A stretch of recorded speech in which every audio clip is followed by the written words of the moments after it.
তুমি তোমার চাচার দাড়ি ধরে এইভাবে টানাটানি করছো। আজকের দিনে যদি তোমার আব্বাজান হায়াতে থাকতে, তুমি কি তোমার চাচার দাড়িটা ধরে টানতে পারতে? এই বলার সঙ্গে সঙ্গে হযরত আব্দুল্লাহ লজ্জায় পড়ে গেছে, শর্মিন্দায় পড়ে গেছে। লজ্জায় পড়ে গিয়ে দাড়িটা ছেড়ে দিয়েছে। ছেড়ে দিয়ে আবার পাঁচির দিকে আবার পালিয়ে যায়। উনি যখন যায় সবাইকে নিয়ে গেছিল তো, জি কথা বলছেন, জি জি সবাইকে নিয়ে গেছিল তো। জি। আর যখন বেরিয়ে যাচ্ছে সবাইকে নিয়ে বেরোচ্ছে না একা? একা জোরে বল। একা। হযরতে আব্দুল্লাহ বেরিয়ে চলে যাচ্ছেন। মুনাফিকরা বহুদিন ধরে শিকার করবে শিকারই পাচ্ছে না।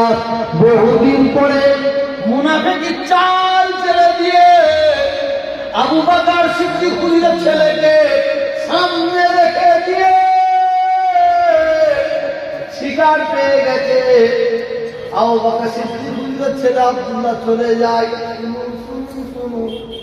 আমার নবী পাকের সাহাবাকে মার আরম্ভ করলো।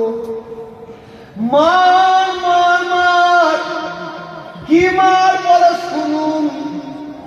হযরতে উসমান গনি রাদিয়াল্লাহু তাআলা ডান হাতটা 10 টুকরো 12 টুকরো করেছে, বাম হাতটা 10 টুকরো 12 টুকরো।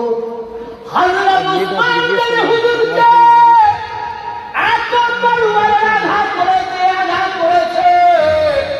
হুজুরের গোটা চেহারার মুবারকটা এই ধরনের হয়ে গেছে। হুজুরের এই বট্টি চেহারা মুবারক চারিদিকে ছড়িয়ে দিয়ে চলে যায়। মুনাফিক কত খতরনাক মনে রাখবেন। হিন্দুরা, খ্রিস্টান, ইহুদি এরা আমাদের যতটা ক্ষতি করতে পারবে তার চেয়ে বড় ভয়ঙ্কর ক্ষতি আপনার মায়ের পেটের ভাই আপনার করে দিতে পারে। জি জি জি। আপনি যে ছেলেকে জন্ম দিয়েছেন সেই ছেলে আপনার ভয়ঙ্কর ক্ষতি করে দিতে পারে।